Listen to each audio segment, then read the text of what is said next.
হরে কৃষ্ণ, ওম হরি। আজকে এবার আমরা শুনবো গীতার সপ্তম অধ্যায়, যা জ্ঞান বিজ্ঞান যোগ নামে অভিহিত। সপ্তম অধ্যায় জ্ঞান বিজ্ঞান যোগ। শ্রী ভগবান কহিলেন, আমাতে আসক্ত চিত্ত হয়ে ধনঞ্জয়, একমাত্র আমাকেই করো হে আশ্রয়। অতঃপর জ্ঞানযোগ শুনো সবিশেষ, জানিলে না রবে আর জ্ঞাতব্যের শেষ। সহস্র মানব মধ্যে কোন ভাগ্যবান, আত্মশুদ্ধি করে তারা হয় যত্নবান। তাহাদের মধ্যে কোন যোগীগণ, যথার্থ রূপেতে মোরে অবগত হন। পৃথিবী সলিল অগ্নি বায়ু নভমন, বুদ্ধি অহংকার সহ যত ভূতগণ। এই অষ্টভাগে ভিন্ন প্রকৃতি আমার, অপরা প্রকৃতি নাম জানি ইহার। তো অষ্টভাগ আটভাগ প্রভু কি কি বলছে? পৃথিবী সলিল অগ্নি বায়ু নভ ও মন, আর হচ্ছে বুদ্ধি অহংকার। এই হচ্ছে অষ্টভাগে তার প্রকৃতি মানে বিভক্ত। ইতে জন্মে সর্বভূত পাণ্ডুরত নয়, আমাতে উৎপত্তি পুনঃ আমাতে বিলয়। আমা হতে ভিন্ন কেহ নহে ধনঞ্জয়, মাণিক্য রূপেতে গাথা আমাতেই রয়। সলিল মাঝারে আমি রসরূপ হই, চন্দ্র সূর্য আমি পার্থ প্রভা রূপে রই। সকল বেদেতে আমি প্রণব স্বরূপ, আকাশেতে শব্দ নরে পৌরুষের রূপ। অগ্নি মাঝে তেজ আমি তপস্যা মুনিতে, সর্বভূত বীজ রূপে আমি পৃথিবীতে। বুদ্ধিমান মধ্যে বুদ্ধি তেজ তেজস্বী, এই কথা সত্য যেন অর্জুন শুনি। কামরা ঘীন বল আমি বল বানে, ধর্ম বিরোধী গাম সর্বপ্রাণী গণে। সত্য রজ তম গুণ আমাতে উদ্ভব, লিপ্ত নহি তাহে কিন্তু আমাতে উদ্ভব। এই তিন গুণে মুগ্ধ হইয়া জগৎ, আমার অব্যয় তত্ত্ব নহে অবগত। দৈবী গুণময়ী মম এ দুস্তর মায়া, আমাকে যে ভজে সেই তরে এই মায়া। বলছে প্রভু বলছেন, ভগবান বলছেন, আমি চন্দ্র, আমি সূর্য, আমি প্রভা রূপে থাকি। সকল বেদের মধ্যে প্রণব স্বরূপ হচ্ছে আমি। আকাশেতে শব্দ, নরের মধ্যে বা মানুষের মধ্যে পৌরুষের রূপ হচ্ছে ভগবান স্বয়ং। অগ্নির তেজ, মুনির তপস্যা, সর্বভূতের বীজ, বুদ্ধিমানের বুদ্ধি, তেজস্বী তেজ, শক্তিমানের শক্তি, সবকিছুই হচ্ছে প্রভু। তিনি একমাত্র এক এবং একমাত্র সত্য এই জগৎ চলাচল, তাছাড়া সব মায়া। আর তার মায়া হচ্ছে বড় দুস্তর। দৈবী গুণময়ী মম এই দুস্তর মায়া, আমাকে যে ভজে সেই তরে এই মায়া। এই মায়াকে পার করতে গেলে একমাত্র এক এবং একমাত্র পথ হল শ্রী ভগবানের শ্রীচরণে মনোনিবেশ করা, তার শ্রীচরণে নিজেকে সম্পূর্ণরূপে নিবেদন করা। পাপী মূল নরাধম মোড়ে নাহি পায়, অজ্ঞান অসুর ভাব জন্মে যে মায়ায়। আত্মজ্ঞানী জিজ্ঞাসু অর্থাৎ সুজন, এই চতুর্বিধ ময়ে করে ভজন। যারা অজ্ঞানী হয়, যারা পাপী হয়, মূঢ় হয়, মূর্খ হয়, নরাধম হয়, অধম হয়, নরের মধ্যে অজ্ঞান অসুর ভাব যাদের মধ্যে মায়ার দ্বারা জন্ম নেয়, তারা প্রভুকে কখনো পায় না। তাহলে প্রভুকে কে ভজনা করে আর কারা পায়? চার ধরনের মানুষ পায়। কে? আত্ম জ্ঞানী, জিজ্ঞাসু, যার মনে জিজ্ঞাসা থাকে, অর্থার্থী, মানে সবকিছুর অর্থ, যে প্রকৃত অর্থ, যে জীবনের প্রকৃত অর্থ, সৃষ্টির প্রকৃত অর্থ, সমস্ত তত্ত্বের প্রকৃত অর্থ যে অন্বেষণ করে, সেই সুজন ব্যক্তিরাই প্রভুর ভজনা করেন। তার মধ্যে শ্রেষ্ঠ এক নিষ্ঠ জ্ঞানীগণ, আমাতে নিত্যযুক্ত রহে সর্বক্ষণ। যারা প্রকৃত জ্ঞানী, এর সকলের মধ্যে শ্রেষ্ঠ, তারাই প্রভুতে সদা সর্বদা নিত্যযুক্ত থাকে। ইয়াদা সবাই শ্রেষ্ঠ উদার ও মহৎ, জ্ঞানী মম আত্মরূপ এই মহম্মদ। সর্বোত্তম জ্ঞানতি মোরে জানি নিশ্চিত, যুক্তাত্মা আমাতে সদা হয়ে আছে স্থির। বহুবার বহু জন্ম করিয়া গ্রহণ, জ্ঞান লাভ করি মোরে যে করে ভজন। সর্বে বাসুদেব যার হয় অনুভব, অদৃশ্য মহাত্মা ভবে অতি সুদুর্লভ। স্বীয় প্রকৃতির বসে কামাচারী যারা, স্বভাব অনুযায়ী কামে হয়ে জ্ঞান হারা। যে নিয়মে যে দেবতা পূজার অবিধান, অন্য দেব পূজা করে হয়ে নিষ্ঠাবান। যে বা সেই দেবভক্ত সেই সেই জনে, তাহাতেই দৃঢ় ভক্তি দি জনে জনে। শ্রদ্ধাযুক্ত হয়ে তাহে সেই সব জন একাগ্র হৃদয়ে তারে করে আরাধন, তাহে যেই কাম্যফল লাভ হয় তার, সে সকল ফল লাভ বিধান আমার। কিন্তু সেই অল্প বুদ্ধি কাম অর্থিগণ নশ্বর ফলের মাত্র অধিকারী হন। অনিত্য দেবতা লভে দেবযাচীগণ, অনন্ত আমাকে লভে মম ভক্তজন। সর্বোত্তম ভাবমোর পরম অব্যয়, যে সকল মূঢ়গণ অবগত নয়। অব্যক্ত আমারে ভাবি তারা ভাবি ব্যক্তমান, সাধারণ ভূত সম করে অনুমান। সকলে নিকটেতে আমি নিজ রূপে, প্রকাশ কখনো নাই হই কোন রূপে। যোগমায়া দ্বারা আমি সমাবৃত বলে, আমারে দেখিতে নহে সমর্থ সকলে। অতীত বর্তমান ভবিষ্যৎ জানি, কিন্তু নাহি জানে মরে সংসারের প্রাণী। স্থূল দেহ সৃষ্টিকালে যত প্রাণীগণ, ইচ্ছা দেশ জাত সুখ দুঃখের কারণ। অজ্ঞানতা বসে তারা করো এ চিন্তা, সুখী দুঃখী হয়ে মোরা ধরেছি জীবন। নিষ্পাপ ও পুণ্যবান আছে যত জন, জন্মমোহ মুক্ত হয়ে করো এ ভজন। জন্ম জরা মৃত্যু হতে মুক্তির কারণ, আত্মাকে ব্রহ্ম বলি জ্ঞাত সেই জন। সাধিভূত সাধি দৈব সাধি যজ্ঞ স্থিত, আমাকে জানেন যারা হয়ে জ্ঞানযুক্ত। মরণ কালেও তারা জানেন আমায়, ইহা অতি সত্য তুমি যেন ধনঞ্জয়। ইতি জ্ঞান বিজ্ঞান যোগ নামক সপ্তম অধ্যায় সমাপ্ত। এই জ্ঞান বিজ্ঞান যোগ নামক অধ্যায়ে প্রভু বলছেন, প্রভু মানে শ্রী ভগবান শ্রীকৃষ্ণ বলেছেন অর্জুনকে, যে অন্য দেবতার ভজনা করে, কৃষ্ণ ভজনা ছেড়ে বা হরি ভজনা ছেড়ে অন্য দেবতার ভজনা করে, সেও আসলে প্রভুরই ভজনা করে। আর কারণ সবার মধ্যেই প্রভু বিরাজমান, সমস্ত দেবতাদের মধ্যে প্রভুর থেকেই তো সব সৃষ্ট।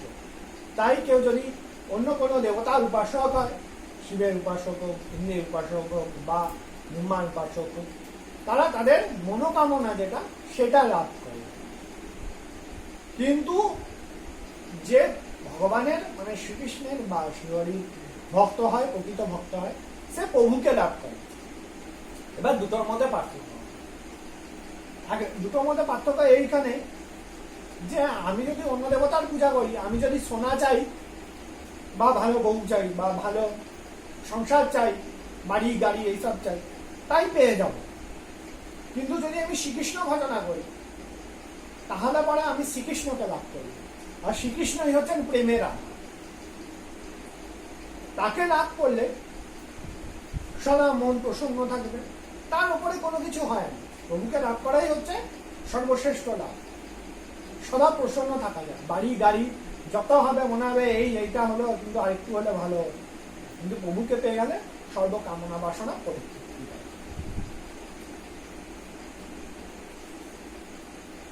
ইতি জ্ঞান ও বিজ্ঞান যোগ নামক সপ্তম অধ্যায় সমাপ্ত। গীতা মাহাত্ম। ঋষি কইলেন, নারায়ণ খেতে ব্যাস ঋষির গণিত, গীতার মাহাত্ম মোড়ে বল হয়ে সুত। সুত কইলেন, গীতার মাহাত্ম কথা অতি গুজ্জতম, বর্ণিতে শেষ কথা কে হয় সকম। সম্যক জানেন কৃষ্ণ কিছু কুন্তি সুত, ব্যাস সুখদেব আদি জানেন কিঞ্চিৎ। ব্যাস মুখে শুনেছি যা করা বসবন, সর্ব উপনিষদ হয় ধেনুর সমান, ইহার গ্রহণ কর্তা কৃষ্ণ ভগবান। বুদ্ধ সমদূর গীতামৃত পান, করেছেন একমাত্র কুন্তির সন্তান। ত্রিলোক মঙ্গল তরে সেই ভগবান, গীতামৃত অর্জুনের করিলেন দান। সংসার সমুদ্র পারে যেতে ইচ্ছা যার, গীতা রূপ অরণিতে সেই হয় পার। যে মূল না করে গীতা পঠন শোভন, না পারে লোভিতে মুখ সেই মূলজন। অহর্নিশি গীতা যে বা করে কিংবা শোনে, দেব সম সেই জন জানিবে মনে। বুঝাইতে ভক্তি তথা কৃষ্ণ ফাল্গুনি রে, রণক্ষেত্রে গীতামৃত শুনালেন তারে। ভক্তি মুক্তি পদ গীতা 18 অধ্যায়, ক্রমশ চিত্তে শুদ্ধি অবশ্যই হয়। গীতা রূপ জলে শানে ভবময় যায়, শ্রদ্ধাহীনে হস্তিসান সমতুল্য হয়।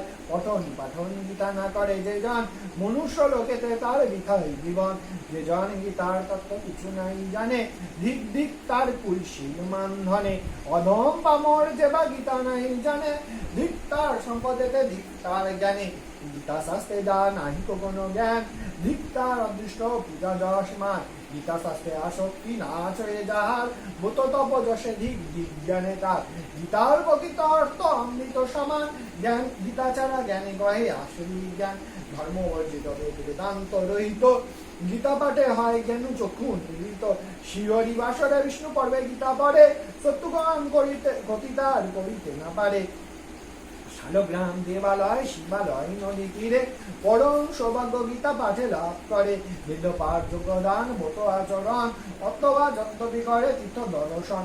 গীতা দীন কৃষ্ণ নন দেবকী নন্দন, ভক্তিভাবে গীতা পাঠ করে যেই জন, সর্বশাস্ত্র মর্ম বুঝে সেই মহাজন, যোগস্থানে সিদ্ধপীঠে সেই সজ্জন সবাই। গীতা পাঠে ব্রহ্মজ্ঞান সুনিশ্চিত হয়, প্রতিদিন গীতা পাঠ অথবা শ্রবণ অশ্বমেধ যোগ্য ফল হয় সম্পূরণ। গীতার্থ শ্রবণ কিংবা যে করে কীর্তন, অচিরে পরম পদ পায় সেই জন। গীতা দানে প্রিয় বাজা লবে সুনিশ্চয়, সৌভাগ্য আরোগ্য ভাজা প্রিয় সদা রয়। গীতার পূজনে অবিচার দূরে যায়, আধিব্যাধি শোকতার সেটা নাই রয়। বিস্ফোরণ আদিব্যাধি না রয়ে সেখানে, নিত্যভক্তি দাস লবে কৃষ্ণের চরণে। যেই জন গীতাভ্যাসে হয়ে থাকে রত, বন্ধুত্ব জন্মায় সব প্রাণীর সহিত। গীতা পাঠকারী কৃষ্ণ সঙ্গী রূপে রয়, সর্বমহা পাপে যদি সেই লিপ্ত হয়। পদ্মপত্রে নিঃসম বন্ধমুক্ত হয়, অনাচার নিন্দনীয় ভক্ত ভক্ত খায়।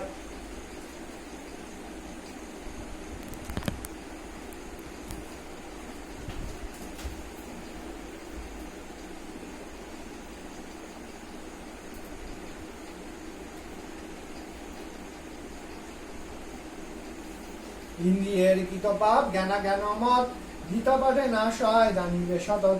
গীতা পাঠ করেছেন যেই মহাজন, পাপে লিপ্ত নাই হন তিনি কদাচন। চুরি যদি করে কেহ রত্ন সমুদয়, একবার গীতা পাঠে নিষ্পাপ সে হয়।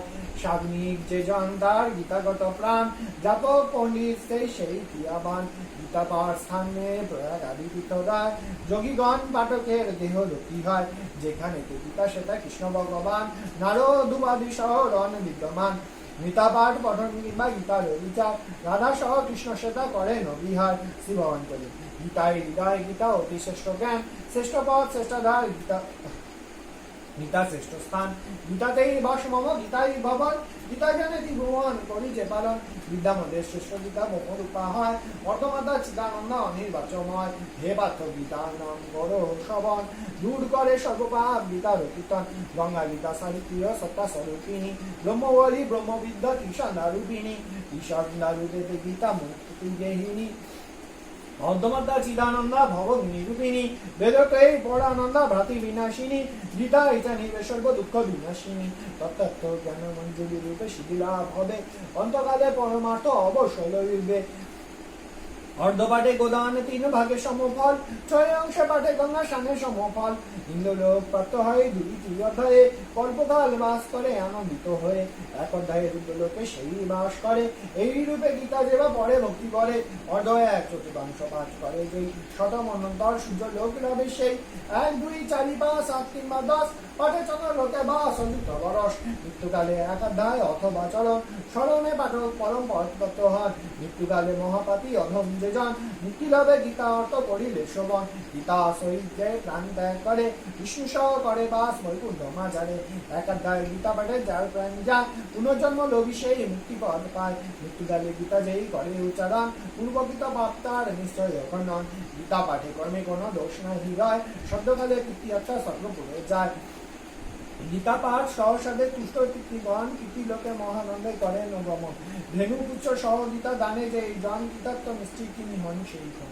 স্বর্ণ সহ গীতা দানে না আসে ধরায়, শত গীতা দানে জন্ম মৃত্যু পার হয়।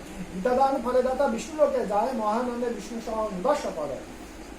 অর্থ শুনি গীতা দানে বাসনা পুরায়, শ্রবণে না পাঠে দ্বারা গড় লোভ করে। এই সংসারে দুঃখবন্ধী লোভী গীতা জ্ঞান, অবহেলে ভক্তি মুক্তি সুখ সেই পান। জনকাদি রাজগণ গীতা স্তয় করি, আয়াসে পারে গেছে পেয়ে গীতা তরি। গীতা পাঠে উঁচু নিজ ভেদ নাহি হয়, সমজ্ঞান হয় গীতা পাঠে সুনিশ্চয়। অহংকারে গীতা নিন্দা নরকে ডুবায়, অমানেতে এক কল্প রহে যে তথায়। গীতা অর্থ যেই মূলে না করে শোভন, জন্ম জন্ম সুখ অর্জন করে সে ভ্রমণ। চুরি করি গীতা যেই করে আনয়ন, সকল নিষ্ফল তার বৃথাই জীবন। স্বর্ণবজ্র পট্টবস্ত সহ গীতা দান, করিলেই তুষ্ট হন কৃষ্ণ ভগবান। শিয়রির প্রীতি লাগি গীতা পাঠ পেরে, সন্তুষ্ট করিবে তারে নানা উপচারে। শুক্রের গীতার মাহাত্ম কৃষ্ণ ভক্ত পুরাতন, গীতান্তে নিত্য গীতান্তে করিলে পাঠ সুখভোগী হন। গীতান্তে মাহাত্ম পাঠ যে জন না করে গীতা পাঠ হয় তা জানিও অন্তরে। মাহাত্ম সহিত গীতা পড়ে যেই জন সর্বপুণ্য লাভ করে সেই মহাজন। ইতি শ্রীমদ্ ভগবদ্ গীতা মাহাত্ম সমাপ্তম। হরি ওম।